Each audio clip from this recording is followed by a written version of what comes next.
please, I just want you guys, I have never heard this either. I want to hear what their perspective is. I didn't know this was going to be about, I did not know that this was going to be about like my interview with Timothée Chalamet. I didn't even realize that they were going to predominantly feature that.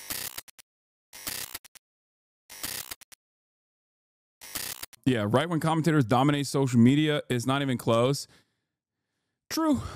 Obviously, like the metrics for this are not the best.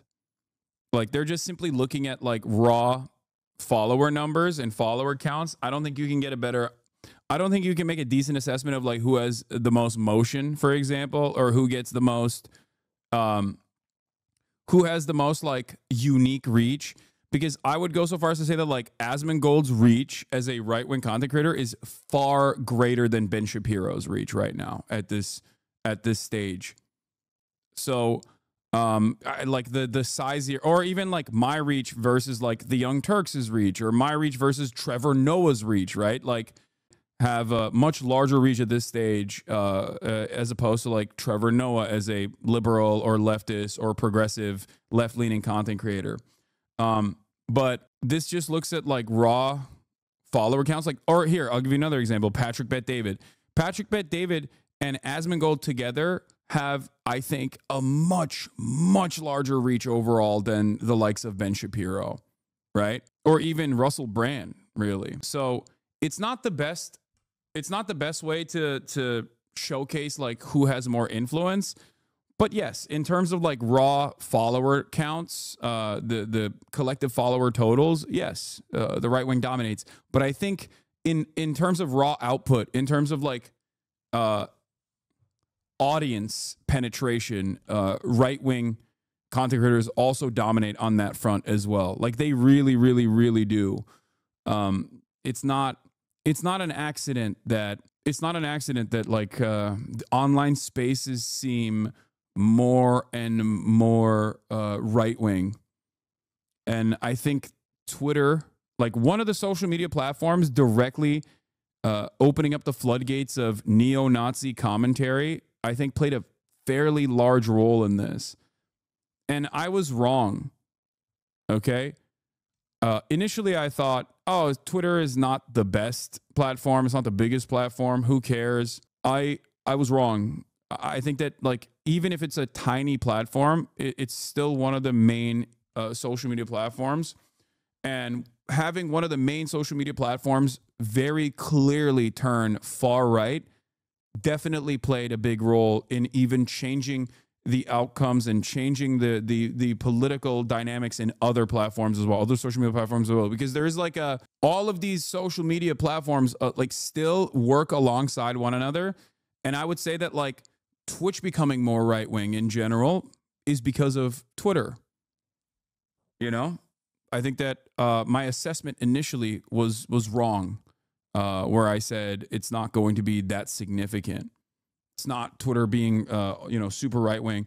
I wasn't, I'm owning up to my wrong analysis, but also at the same time, I wasn't like making a big deal about this perspective in general, but still, it's not necessarily that there's like a large number of what?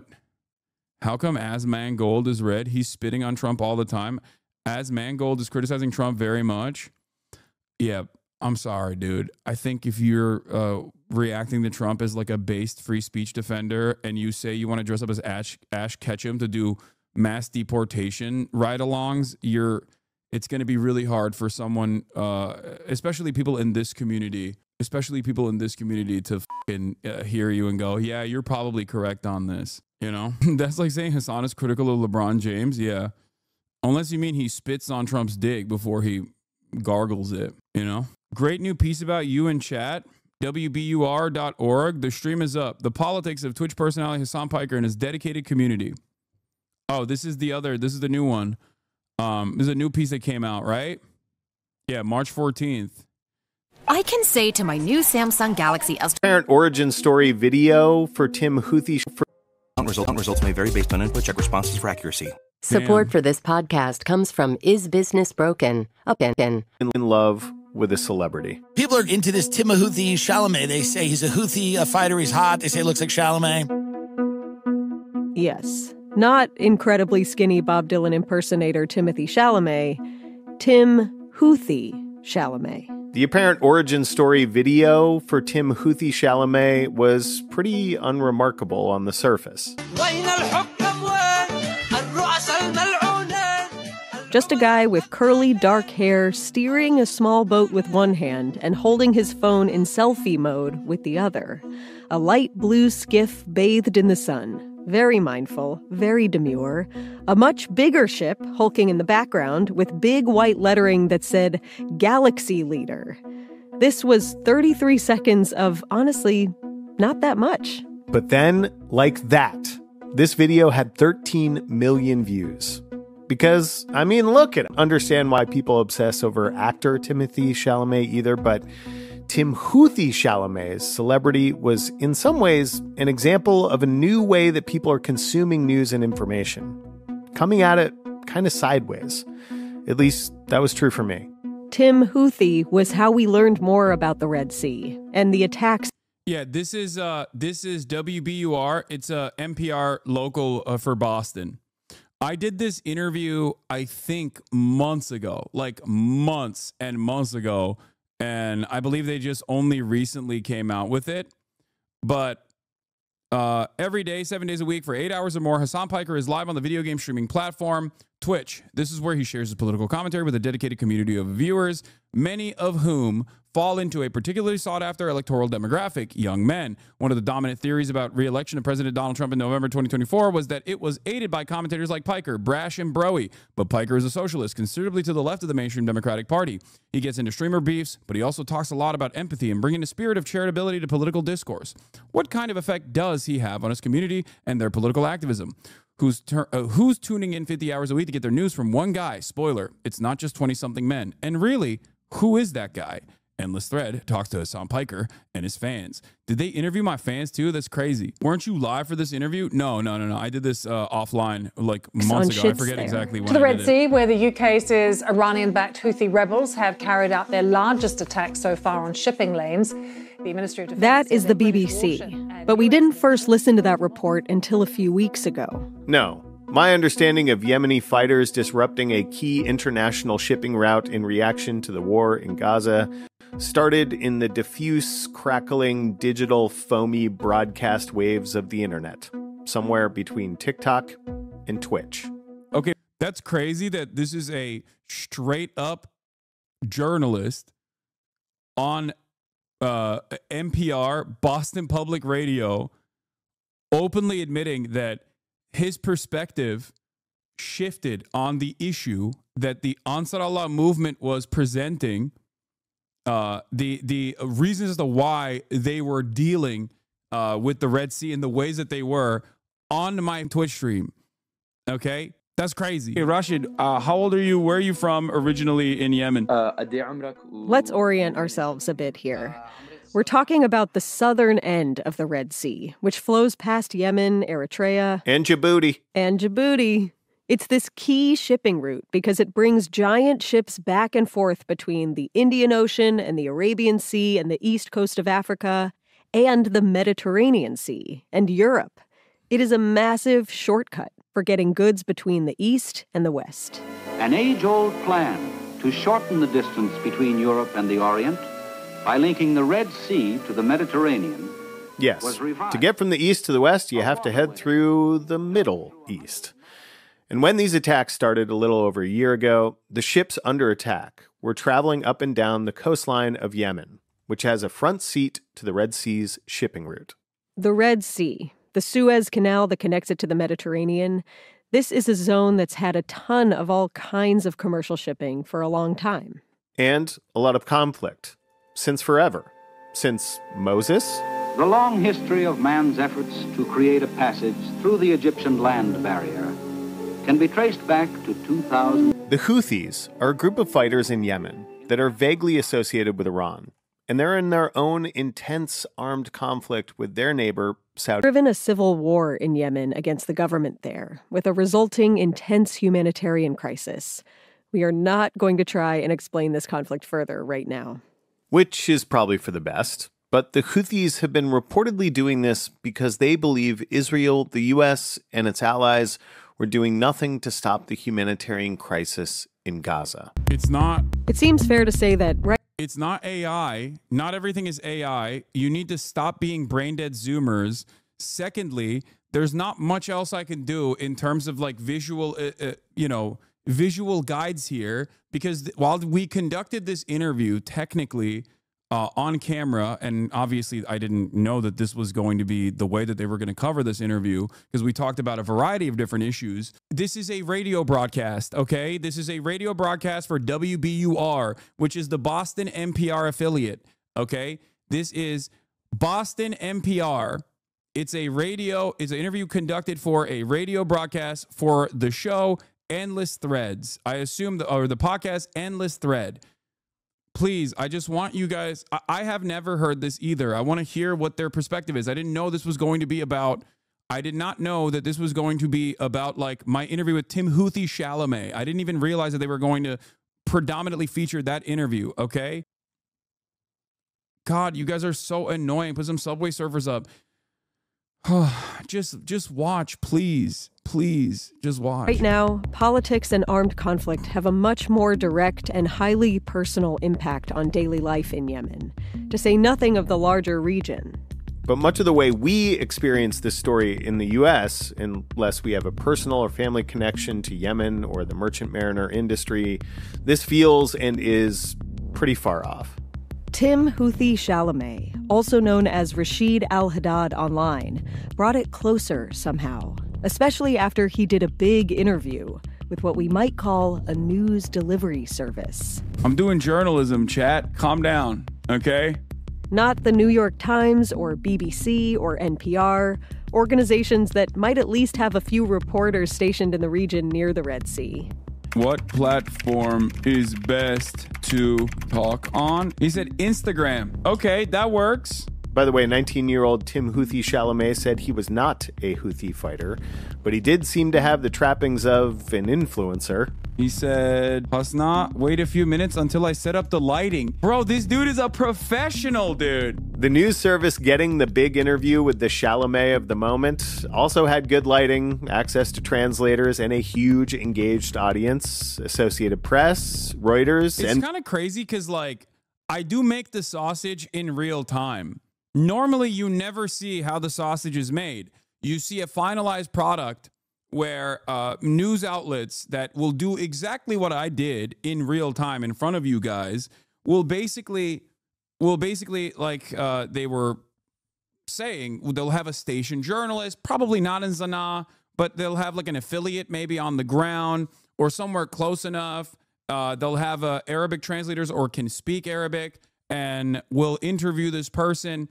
And you don't normally see this happening in real time. That's, I think, a unique aspect of the way I operate.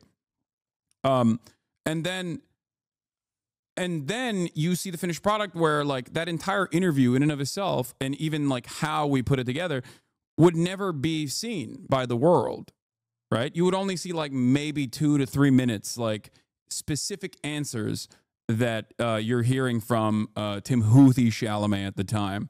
NBC? No. More of a dude who's a professional dude. Hasan Piker. People say, HasanAbi, you've changed. It's like, motherfucker, I haven't changed. You did, bitch. I've never heard a Democrat be like, man, what do we got to do about this fucking military budget? We are literally the last political space online that is a holdout, that is majority men, that isn't like insanely politically. Not insanely politically, maybe, but definitely polarizing. And we're not even really talking politics yet. We're talking generations. Whenever we ask people if they know Hasan Piker, it goes one of 3 ways. It's either no idea who you're talking about. Or, oh yeah, is that hot guy? Or the streamer? Yeah, definitely. And these answers divide along generational lines. Hasan also divides people on feelings about the war in Gaza. Political lines in the U.S., too. Also, lines of gender. But you take all the people on one side of all those lines and put them together? You get an impressive audience. 3 million followers just on the video game streaming site Twitch. another 1.5 million on YouTube, and his hours-long live streams. There can be 20 to 30,000 people watching and listening to Hasan at any given moment. That's how you know. That's how you know this is old, because now it's up there. Now it's more than that. Now it's a Saturday, so we got 25 in here, but now it's 30 to 40,000, as you guys know. So, just saying, this was an older interview. That's an audience that competes with WBUR's largest average broadcast radio listening audience in Boston. The same audience as our entire station in a major metro area. But it's one Twitch stream, one guy, Hasan Piker, 33 years old. He's ripped, a true Chad. And as Americans celebrate or slide into despair following the second election of... Chat is AI. It's not AI. I literally had a conversation with these people. Can you please stop saying this is... What is wrong with people, man? What the hell? Why do you guys keep saying AI? It's not... Like, I talked to these human beings, okay? It was a real interview. President Donald J. Trump, an increasingly popular Chad. I'm AI. Thanks to an increasingly popular, seemingly endless stream. There's a couple things that I talk about that, like, basically break people's brains. Peter Thiel owns the country now. You understand? You don't want solutions. You don't want to understand why this violence happens. I do. I'm Ben Brock Johnson. I'm Amory Sievertson, and you're listening to Endless Thread. We're coming to you from WBUR, Boston's NPR news stream. And on today's episode, a look at how the media landscape and news consumption are changing through one example.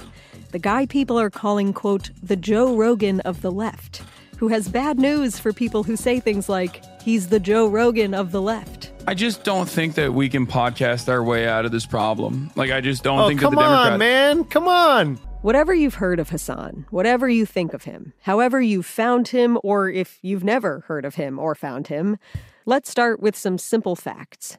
His parents are Turkish. His father is a political scientist and economist who has helped support the Future Party in that country. Chatters who have never listened to a singular NPR piece, I think, don't understand NPR voice, and that's why they're thinking, like, this sounds like AI. No, dude, they dictate perfectly, okay? That's what it is. That's just, they enunciate in a way where it almost comes across as, like, robotic. And even, like, the cuts that they put in with my voice sounds like AI as well. They got NPR voice. And also the way that they, like, cut certain stuff, like, even there's like an NPR filter, I guess, where it also sounds like I'm doing AI voice. In opposition to the right-wing Justice and Development Party. His mom is an architectural historian teaching at the Institute of Technology in New Jersey. And Piker's uncle started the Young Turks, the popular progressive news network that began on the radio, jumped to YouTube, and is now played on some television channels. 4.5 long years of we're making progress. We're not making progress. You're heading off a cliff, dude, and you don't even realize it. Hasan's of an even younger generation than the Young Turks. He's on YouTube, but he's most established on the video game streaming platform Twitch, where people watch other people play video games. And in Hasan's case, people watch him talking about politics. But if you're going to stream on Twitch, you're probably going to do both. The first time I came across him was when, in the election of 2020, he streamed a Get Out the Vote game of Among Us with Representatives Alexandria Ocasio-Cortez and Ilhan Omar. When you watch this video, as AOC gets onto the stream with Hasan, he seems pretty psyched. We came a long way. Here we go. From 15 people watching me play Fortnite with motherfucking Felix Biederman to playing Among Us with the top content creators and also two of my favorite politicians. The Among Us stream, just a little more than an hour-long total, netted nearly 700,000 concurrent viewers. Just to give you a sense, that competes with the prime viewing period between 8 and 11 p.m. of CNN, which, by the way, is also putting Hasan on. This is Hasan Piker. This is my dog, Kaya. Piker was 29 back then, and about to watch Biden sweep into office and topple Donald Trump's attempt at re-election in the midst of a brutal pandemic. When you watch this 4-year-old stream, Hasan seems legit giddy at what's happening. And it's this odd combination of video game nerdery and progressive political energy. Or maybe it's not that odd of a combination. Hasan Piker represents a huge change in the way people consume information in 2025, especially digital natives, people who have only really been around after the internet and computers. Increasingly, they don't. I was thinking a lot about this, actually. You know how people always ask me, Hasan, like, what has your attitude really changed on? I don't think my values have changed. I've been fairly consistent on that stuff for the past decade. And you can check that against, like, you know, commentary from the past 10 years that's, you know, out there, right? From the Young Turks all the way until now. And you'll see I'm advocating for the same exact shit. Having said that, there is one thing that I was thinking about that has changed. I think that, like, my hope in the Democratic Party, I think, has eroded almost entirely. Like, I always had this attitude that regardless of the fact that one of the two major parties in a bourgeois democracy is never going to bring about revolution, I understood that on principle. But I still believe that there was a way to, like, there was a way to engage in harm reduction. There was a way to engage in harm reduction that the Democrats were going to abide by if you voted for them. And I think, like, year over year, election cycle after election cycle, the Democrats consistently showed me and anyone else that was paying attention that they were not interested in doing harm reduction at all. And I think that's the reason why when I see someone like Dean, right? The liberal Spider-Man debate Dean, right? Like, I understand as a 19-year-old, if this is your first foray into, if this is your first, like, political cycle that you're actively defending the Democrats on, like, I get why you would be more, I don't want to say naive, but, like, you'd be more hopeful that the Democrats will do the right thing.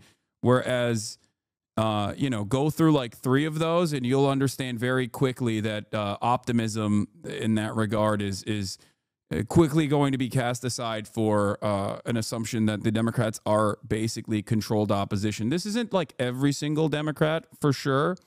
And my attitude, I would say, shifted from, you know, Democrats are definitely better than the Republicans to, they're marginally better than the Republicans to harm reduction to we need to use the platform that the Democrats offer to existing progressive voices in an effort to continue building up a labor movement, to continue building out like outside pressure, outside mechanisms of pressure that are not immediately within the lap of the party, to, like, I don't even know where we're going at this point. Like, I just, I've never been closer to an advocacy for building a third party from the ground up than this very moment. I will admit that. It's something that, like, I wouldn't say I'm as far as, you know, Michael from Pennsylvania is on this issue. I truly don't, I don't know. I truly can't see a way out of this beyond, like, either completely reconstructing the party or looking for a alternative, like developing an alternative at all. I tweeted about this this morning. Who could have seen this coming? Everyone. We kept yelling about this. I think it's time for the liberals who scream at the left to bury the hatchet and actively reconstruct the Democratic Party to be a real opposition party with a bold vision of change, or build a real alternative. And it's just like, I don't know how we do that. I'm being radically honest with you. I don't know how we do that, but changes need to happen immediately. Compartmentalize their different flavors of content. They don't go to one place for news, information, etc. They go to the same place for all the things. And usually that same place is not a brand per se. It's a person. We wanted to hear from some of these people, so we reached out on Reddit and got a bunch of responses. Some Hasan fans have requested that we only use their first name because, well, Hasan takes political positions that some employers might view as extreme. I had gone through different posts, reading comments, because I just basically view reading Reddit as like people watching, and kind of bookmark Hasan in my head as like, I got to figure this guy out. This is Janet. She's in her early 40s, lives in Colorado, goes against a few of the larger characteristics of Hasan's audience, but she's part of a growing demographic. Percentage of male went down. Percentage of female went up. We're up big. That's Hasan streaming his annual HasanAbi community census on Twitch. Hasan's subreddit lists, quote, 151,000 comrades as its follower count, which is where we found Janet. Janet started out reading HasanAbi hate on Reddit, but she's a comrade now. She's watching his Twitch stream every day. And it's not just Janet who's taking it all in. My toddler gets a little bit of TV time in the morning, so when Hasan starts, the TV goes off for him and we throw him into lunch. He knows the Hasan is streaming song and we'll start doing sign language for food when that song comes on, so I've kind of ruined the baby. But a number of the people we talked to watch and listen to Hasan while at work or while doing schoolwork. But Janet's home with her baby, so... It's on my 80-inch television. It's in the front of my living room. We have a really open floor plan, so I can hear it while I'm cleaning, while I'm hanging out with the baby, doing flashcards and whatever. He's basically just like our talk radio during the day, except we get to look at him. We heard this a lot, actually. Hasan as replacement for the radio. But he's streaming video, too, so it's pretty similar to cable news.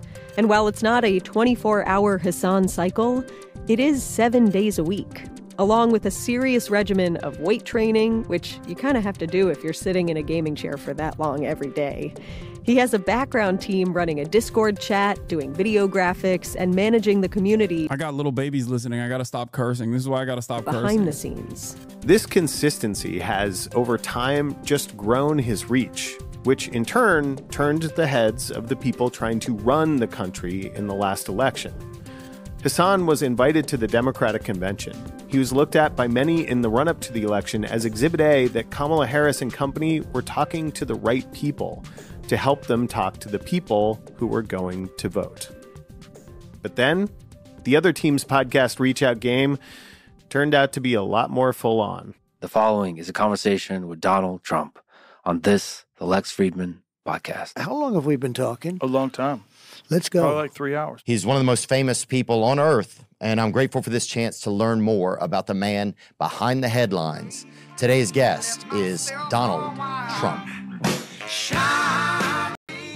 The Associated Press has called the presidency for Republican Donald Trump. Ever since, Hasan has been on what almost feels like a group therapy tour, talking to a lot of legacy media organizations and helping to explain to them how they could have possibly missed this thing that the polls really bore out, that young men were breaking for Trump. I think Trump speaks to male insecurities better. It's not necessarily flooding the market with like a bunch of liberals. Like, if we had like 8 more Pod Save Americas that kind of look like me, for example, like more bro-y, right? Then that would be fine. It's like, no, you can't podcast your way out of this problem. There it is again. You can't podcast your way out of this problem. And yet, it seems like if the Democratic Party could podcast or stream its way into the hearts of young men, Hasan could be their guy. Because he courts more than the Janets. He also courts a lot of Jadens. Right now, Heber Springs has a population of about 7,000 people. 24-year-old Jaden didn't find Hasan Piker in his hometown of Heber Springs, Arkansas. It's a pretty close-knit community. Arkansas heads rise up. My slander against Arkansas has not gone unnoticed. I apologize. Unity. A lot of people know each other. A lot of people will go to the same church, for example.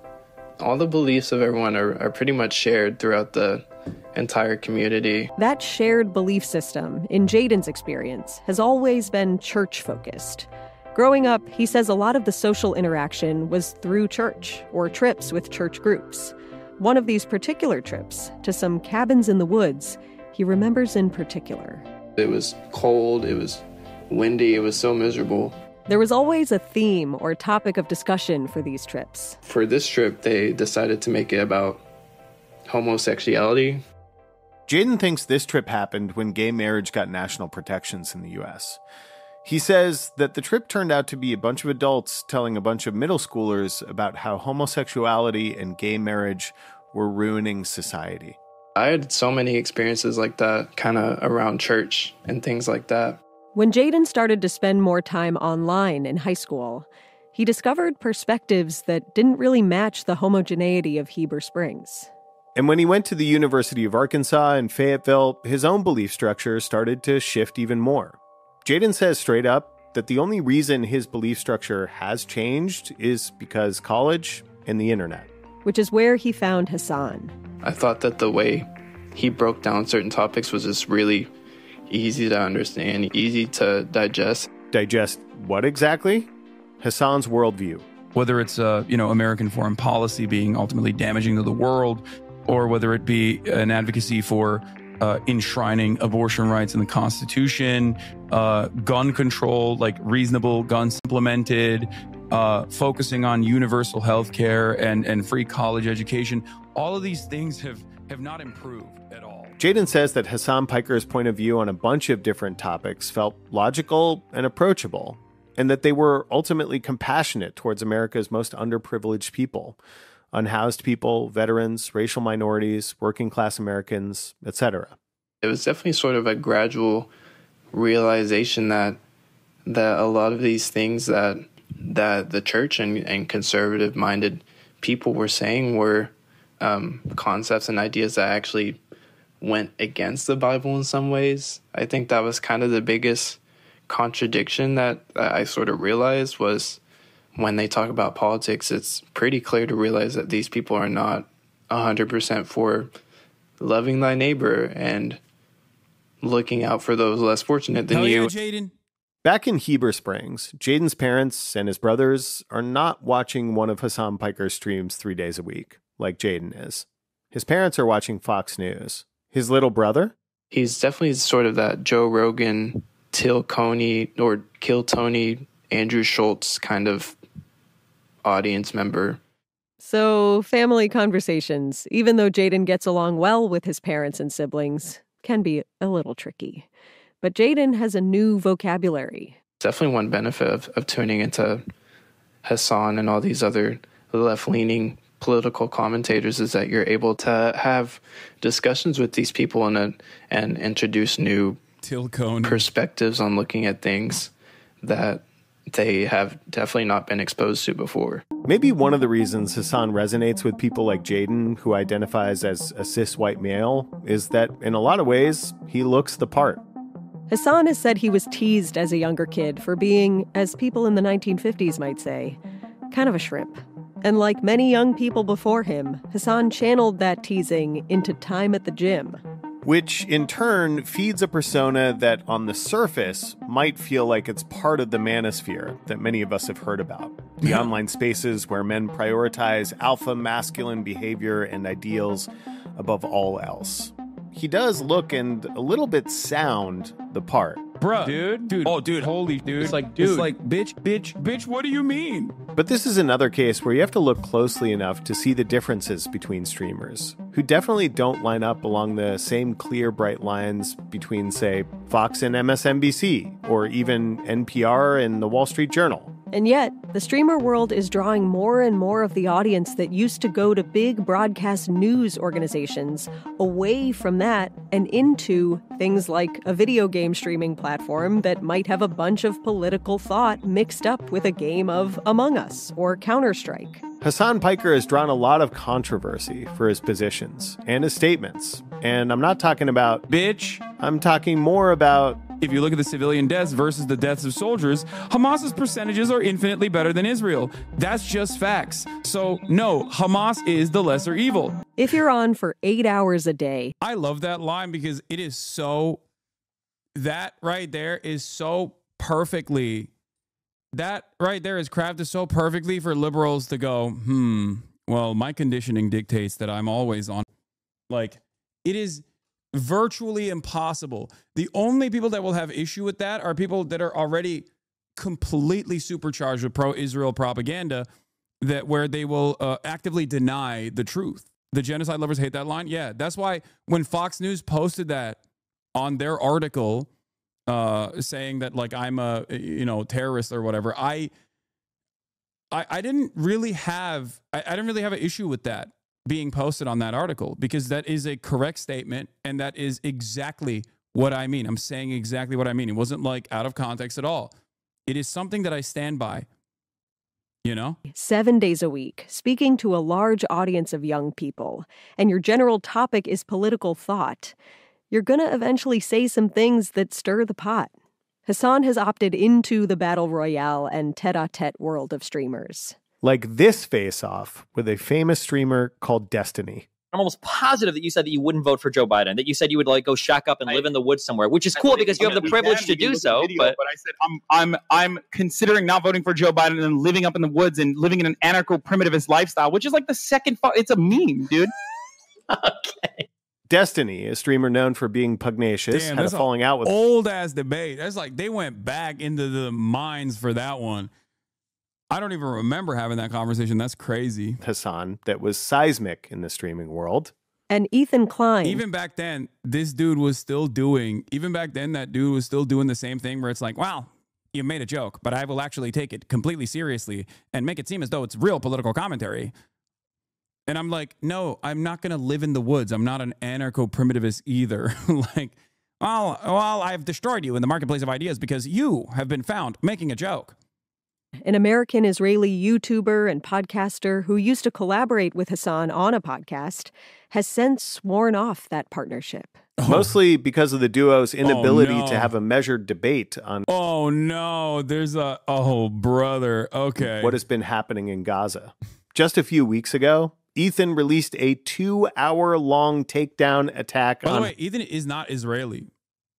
He's not. I mean, he's an American. He is an American through and through. Like, straight up. He lived in Israel, but he's not Israeli. Hasan, much of which seemed I don't even know if he has an Israeli passport. Focused on Hasan's support of Palestinians. Hasan's chat had been calling me a Zionist, baby-killing genocider. Maybe it is unreasonable that I'm asking him to moderate his chat for a friend. Hasan responded in kind while on vacation in Japan. Yeah, dude, I am pro-Palestine. That's it. If that's news to you, you are the dumbest baby on the planet. This, we can say, is giving streamer. Big time. Though big news organizations do it too. Newspapers throwing shade at each other through competitive reporting and op-eds, even presidential What's endorsements. interesting about this piece is that this was far before, like, I interviewed, and they briefly asked me about Ethan in that interview, but this was far before the content puke. This was far before, that back and forth in its entirety. So it's like interesting that they're like, I wonder what they did with this, because I have no idea but I do remember like briefly talking about it. And at the time, because when this interview happened, I still was, when this interview initially happened, I still was very much trying not to talk about Ethan at all. So that's why they have snippets of me from Japan in the piece. Hey, remember when newspapers did presidential endorsements? Somebody check the Jeff Bezos Twitch stream. A slap fight is a slap fight. But underneath the bros and the bitches, the bluster, the muscles, Hasan's pushing political thought too. So it's time for us to @ him in the chat. And we will when we come right back. Oh, there's no more mention of this after the fact? First. Ba-da-ba-ba-ba. The end of this podcast. Platforms. Though instead of a brand of, hey, I'm just a guy who used to host Fear Factor asking questions, Hasan's brand is more, dare we say, earnest? Let's find out. I'm Hasan Piker, also known as HasanAbi on Twitch. Why are people adding me? What? Why are people adding me? I'm confused. They said it? Oh, I didn't hear it. Or Hasan the Han on Twitter. Or Hasan D. Piker on TikTok and many other social medias. I'm 33 years old. Why does it sound like that? So I have all of these different usernames in every single website. It's a big mess. Do you remember your first screen name? My first screen name was actually Hellboy Hasan. Nice. Yeah. Nice. That was way back in the day. Can I ask what might seem like an overly simplistic question, but why stream for 8 hours a day? I really enjoy it. And also there's a lot of news to cover. Outside of that, I think that there's also a lot of fun to be had besides talking just about the news and doing outreach to a broader community and trying to get them on board to at least like view the world from a more charitable perspective to the way I see it. So there's like a mission for you in that altruistic mission. I mean, I don't know if it's altruistic. Some people might consider it to be, propagandistic, I guess, or is that even a word? They would say it's propaganda. And would you say it's propaganda? That. I do, yeah. I don't think propaganda necessarily is a bad word, but it's considered a bad word when someone uses it in especially the Western world. But yeah, I think that you can be honest with the things that you're talking about. Now, Hasan told us he's a political commentator, not a journalist. But what gives some journalists indigestion about Hasan is that some people do get their news primarily, or in some cases exclusively, from Hasan, as if he really is the news. As you've heard from Hasan already, depending upon when you jump into the stream and how long you listen, it could be both. I mean, there's definitely something different. Megan is a 37-year-old from Connecticut. If something happens and I'm not there for it, it's like I missed that moment where like the chat tells him like Trump just got shot. And then like immediately he's switching over to the live feed. And then right away chatters are sending him links like this is what we know so far. It's addictive. It makes me not want to miss it. In a way, Hasan is really a new filter for the news. When it happens, he's reading articles of real news outlets and commenting in front of his audience, and his live chat is feeding those articles to him in real time. It's almost like a leading discussion feedback loop where Hasan and his audience are talking to each other about what is happening. Megan didn't find Hasan looking for news, though. I think it was actually his Chad Vice segment that I saw first. Can you still not nut? Oh, yeah, yes. Oh no! Yeah, end it, dog. What are you doing? Yes, Chad Vice, where Hasan Piker gives advice to dudes about how to be a Chad. In internet parlance, a desirable, successful, with the ladies kind of guy. And Hasan's goal seems to be to do this Chad Vice segment without all the misogyny and toxicity. Again, a perfect example of the Gen Z and millennial audience's habits. Less about the network, more about a person they trust and the community. People, I think, come in and they're like, well, that's a cool guy. He seems progressive. He doesn't seem like an asshole. He looks kind of bro-y, maybe a little too bro-y for me. Or maybe that's beneficial for a lot of young men, that they look at someone that they identify with, like a white dude who likes to work out and play video games, and they go, like this seems like a different community than the one I'm used to. If the manosphere is what insecure young men are discovering and pouring into as they search for a way to navigate masculinity in what some might call a boring dystopia, Hasan can represent a different set of solutions for the same problems. Specifically, like he always says, if you put in the hard work, if you focus on bettering yourself, like everybody can be a 7. Alex is another HasanAbi fan we talked to. His journey going to the gym, losing weight, and how it like changed his mindset. He was also like a big inspiration for me in that regard. I started going to the gym. I ended up losing like 60 pounds, I think. Hell yeah. And now like today, like years later, I'm in the best shape I've ever been in. Alex hasn't just transformed physically because of Hasan.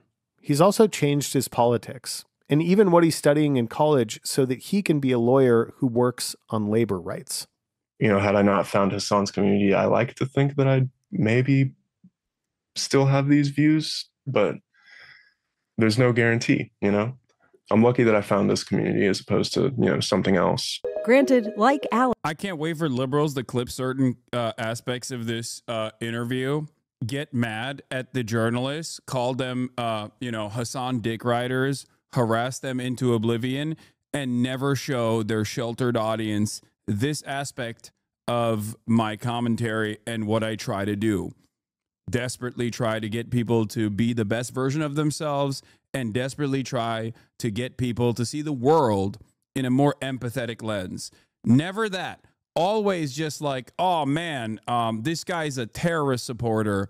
He loves terrorism. He's getting his chatters to love terrorism. Why? because he's against the Israeli government doing a genocide. Let's see. Let's see if my prediction on this is correct. Okay. H3H3 Productions subreddit. Apparently, Hasan said again on stream that there's no proof Hamas committed.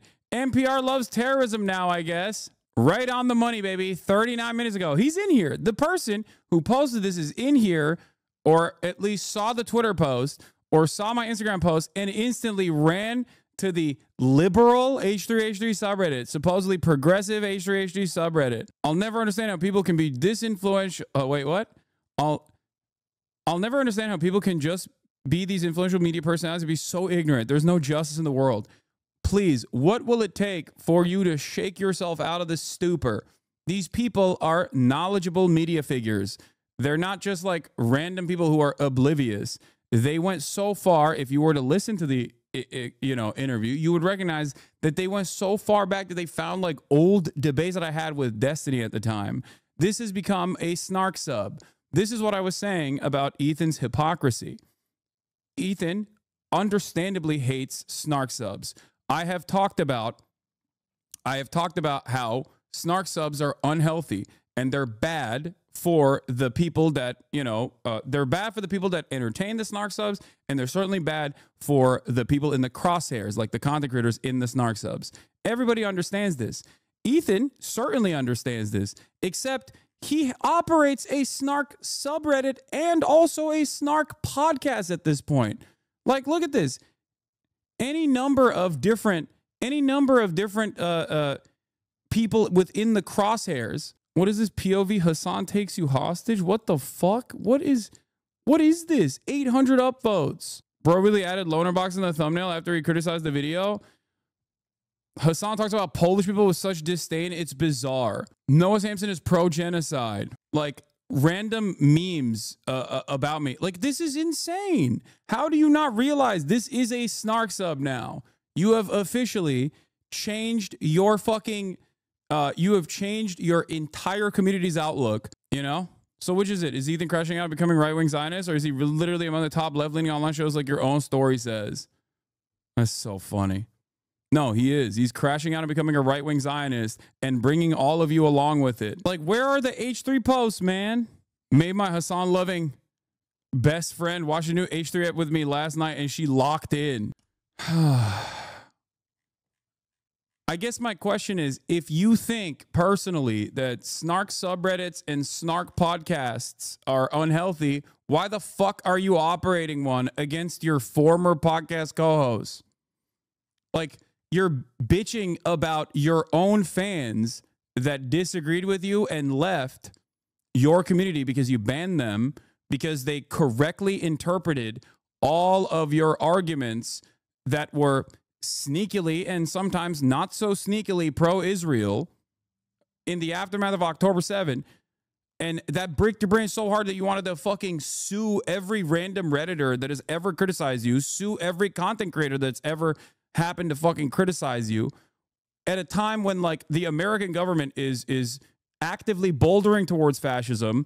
Anti-Semitism is at an all-time fucking high, and your crosshairs are locked into people who are personally upset at you for operating what previously was a relatively sizable progressive space online and turning that into a faucet of hatred for anyone that has ever said, Ethan, maybe you should stop spending all of your time shitting on pro-Palestinian voices if you truly are pro-Palestine. That is what this entire situation is. This is what the podcast has become. This is what the subreddit has become. I'm hearing more and more unhinged shit from Ethan on a daily fucking basis on my Twitter timeline, where he apparently is calling Jewish Voice for Peace tokens. Every Jewish person that's an anti-Zionist is a token now. Like, this is some real Michael Rappaport shit. It's alarming, to say the least. Yeah, he wants to sue Noah Samson for making an entire video where he correctly points out how many supposedly centrist drama slop tubers or people who masquerade as progressives have done subtle and not so subtle pro-Israel propaganda by not covering the actions of Israel and hyper-focusing exclusively on people who do cover the actions of Israel in Gaza. Yeah, he's going after Matt Lieb. He's going after all these other people.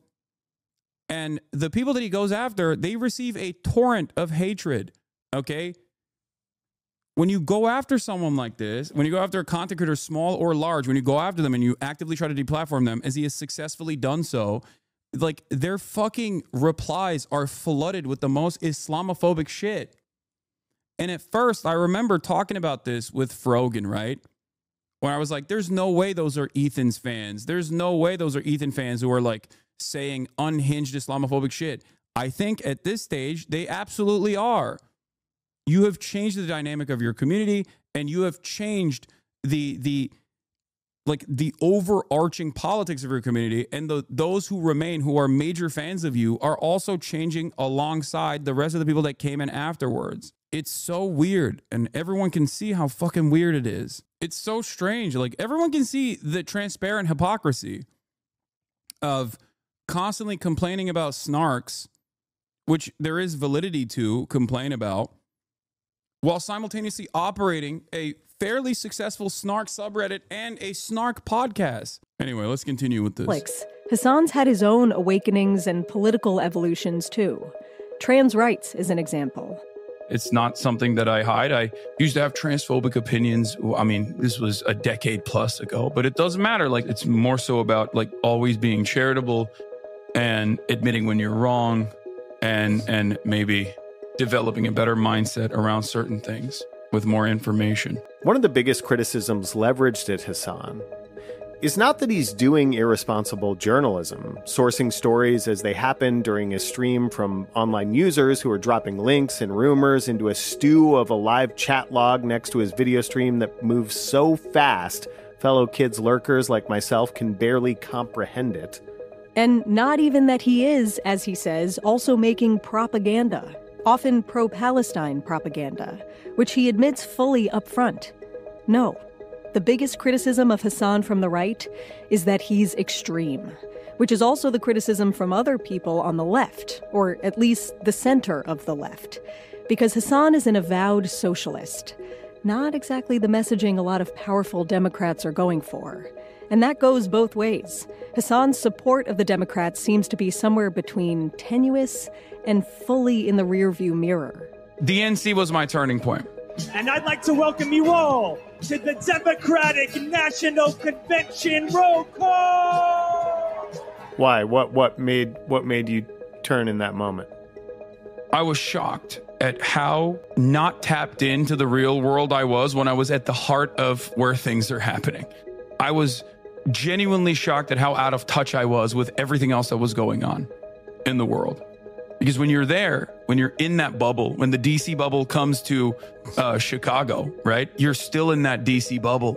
And I now understand why so many people, so many staffers, so many analysts, so many of these guys that, write these think pieces and whatnot are so unimaginably out of touch with the needs and opinions of regular old, American working class people. And when you talk to regular working class people who list Meghan, you do get the sense that he's having a real impact on their opinions and their feelings about the world, whatever their lived experience. For Meghan, that lived experience includes a period of homelessness. After she failed at her second college attempt, feelings of shame kept her from going home. Despite that home life being one that Meghan describes as privileged and supportive. She's back on her feet now. She works as a court reporter, doing transcriptions of court recordings. And in her spare time, she volunteers helping expunge minor marijuana infractions from people's records. But it's so much closer to all of us than we know. And Hasan does a really good job of helping people to remember that these people are just like them. The person that you see on the street that has like leathery skin at this point from being under the sun, from sun damage, sun exposure for many, many years, who clearly is not mentally well, right? That is the last tier of homelessness. Hasan has definitely helped me to feel like that's something that I can share with people, because previously it was like shameful. I was ashamed of that. Now, if I do share that with someone, I will follow it up with the tiers of homelessness and, try to leave people with like a little bit more empathy for people that they see panhandling or whatever. Empathy and charity. Feisty as he may be on the screen, these are words you hear a lot from Hasan and his fans. More charitable to those ideas. You'll never hear that from my fucking naysayers, though. That's why whenever I say I really care about being charitable to every single person, understanding where they're coming from, you'll never, ever in a million years hear that from my haters who will laugh at that. They're like, I've never seen you be charitable. It's like, no, that's the whole point. Trying to be charitable to the best of your ability until the person on the other side of the screen shows you that they do not deserve said charity, that they're here to simply piss you off, to simply fuck. That is precisely the reason why I am always charitable to content creators as well. Content creators with massive communities that I know I can speak to directly. When they turn the crosshairs directly on me and make their fucking entire output how bad I am and the way I see the world and my politics, all of a sudden, you're going to have a shit ton more haters. People that could have just as easily been in support, allies in this struggle. Those who can actively advocate for a better future will then turn all of their attention and priorities to fucking being like, no, this guy is bad. It comes across as though I'm being selfish here and I only care about myself or my own brand or whatever. But like, no, these people have liberals especially, or centrists and people who love drama online have turned me into an avatar for fucking left-wing values. Okay? The problem, this is precisely the reason why I have tried to be as charitable as possible to XQC, Asmongold, H3H3, even fucking Destiny initially. And regardless of how these people treat me in general, I still will demand you do the same. Okay? Especially for normies. You cannot help yourself, bro. Lol. I don't know what you mean by that, but when you're having a conversation with a normie, you cannot fucking fly off. You can't just like pop off on them. You can't get ridiculously angry at them. You have to always approach the subject matter from a point of empathy, from a point of understanding like what their background is, what their social conditioning looks like, what their material conditions look like. You have to be normal. If you treat everyone as though they are reactionary fascists across the board, you're not gonna be able to convince anyone, you know? Wasn't the other guy's complaint that you weren't reining in your audience while they accused him of wanting to kill babies? Yes. That is the most hyperbolic approach to that subject from a person who felt wronged at the time. That is like the pivotal reason as to why he's still been doing a year-long deplatforming campaign that has been completely and utterly unsuccessful. In terms of the actual impact of deplatforming, he has been, however, successful in like convincing his own audience of normies who are not super political into thinking that I'm a fucking, I'm a fucking terrorist or whatever. I'm like the arch villain of American progressives. Having said that, the people that were calling him a Zionist at the time, not baby killer, okay, but a fucking Zionist at the time, were saying that because of his output, because he just kept saying things that were pro-Israel from a liberal Zionist perspective. And of course, a community like this one, or any community that understands the propaganda dynamics, of course they thought that. Of course. And I kept trying to both privately and publicly explain to him, like, Ethan, the reason why people feel this way about you is because they don't know the full, depth of your opinion. Because at the time, I did truly think that he was pro-Palestine. And I kept telling him, like, you can't say that, like, a gay sex worker is going to be thrown off of a building under Hamas leadership for saying that they're pro-Palestine if you don't want people to think you're a Zionist. That is just a pure, insane Zionist propaganda talking point. Like, that's what you hear from the likes of Ben Shapiro or a Jordan Peterson or a Trump, right? Of course, people are going to assume that you are that way. And to be fair to everyone that like clocked him early on, he certainly showcases his attitude a lot more openly now. He mocks your talk to Sam Cedar line now. Lamau, what a freak. Yeah, I know. Like, that was my last message I ever sent to him.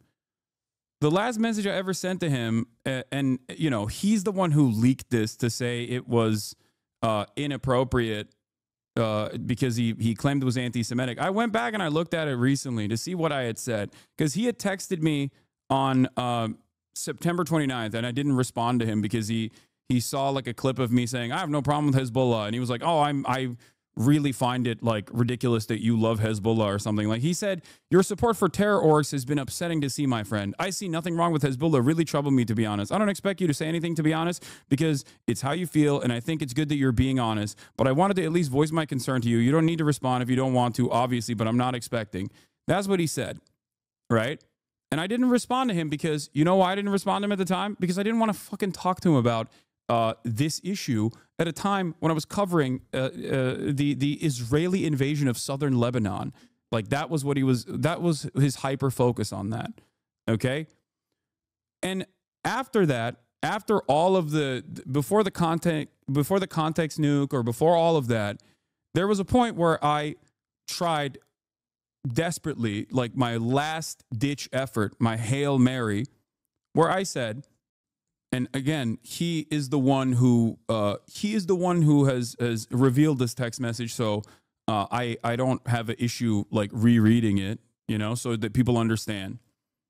On Thursday, October 24th at 7:22 a.m., after the deplatforming efforts really escalated, before the context nuke, but you know, the deplatforming efforts had really escalated at that time.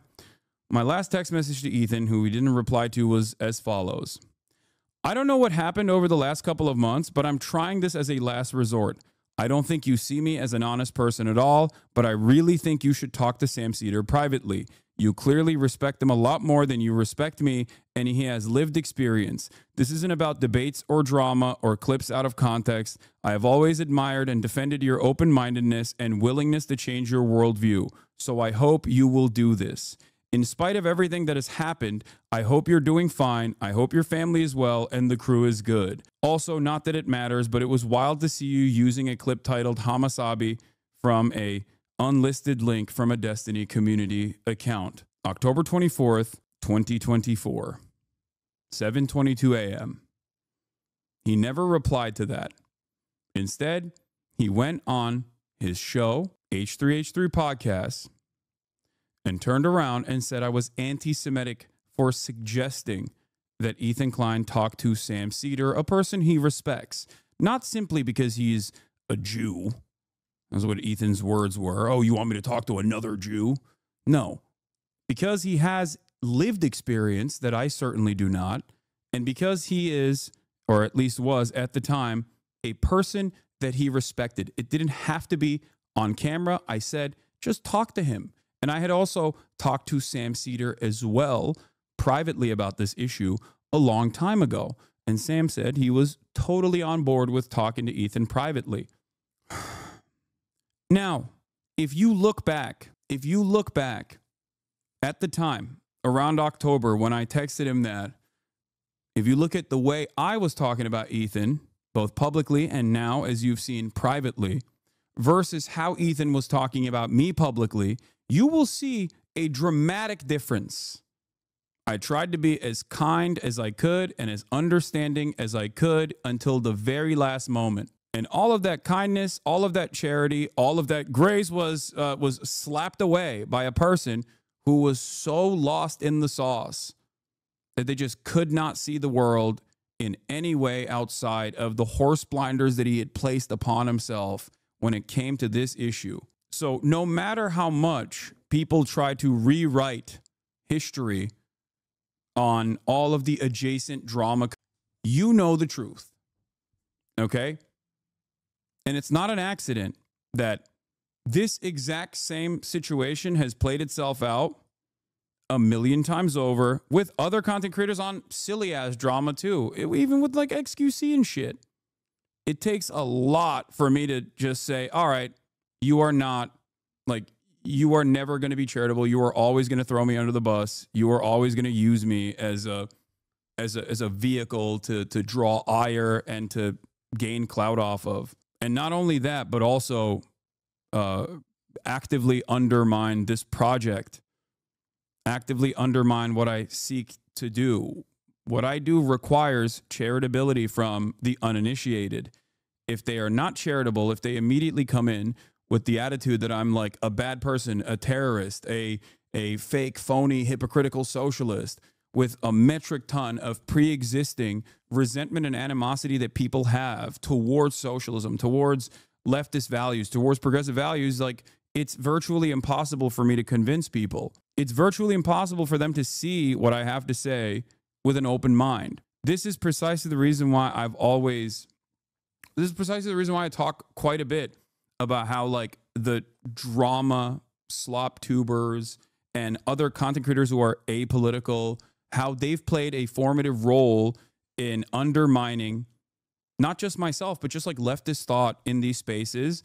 And of course, in that process, understandably, a alternative content creators with like alternative visions, right-wing content creators, are going to thrive in that environment. If all liberals care about is shitting on fucking content creators to the left of them and leftists in general, then yeah, right-wingers are going to blow the fuck up in the process. It's normal, especially at a time when right-wing commentary is also popular. It's always been popular online, but it's especially become more popular. That's it. That was simply my point. A more charitable perspective. It was that charitability. A lot of charitability. To put a finer point on it, while Hasan lives in this disembodied world of Twitch and YouTube streams, interviewing people who know suspected domestic terrorists at home or abroad, he does seem to push this common theme of get involved in your local community and just help get things you believe in done. Which, again, whatever your political stripes, is probably good advice if you are not a billionaire, but you want to make meaningful impact. More than a year after Timothée Chalamet had his moment in the sun, driving a skiff next to that big merchant ship Galaxy Leader, and becoming a special guest in Hasan's Twitch stream, the online world has moved on. But the world hasn't. According to the latest reports from news and information services, new and old, that large ship remains under Houthi control. Its final destination, a question mark. And in a way, we're all there too, unsure of what the future holds. For journalists, propagandists, billionaires, streamers, our goldfish attention spans in hyperdrive. I think they made this before the Houthis released the ship and the people in it. Somewhere Like in the back of our minds, do an update on trying to hold on to North Stars of how we should act towards our fellow humans, listening and watching and wondering what to do.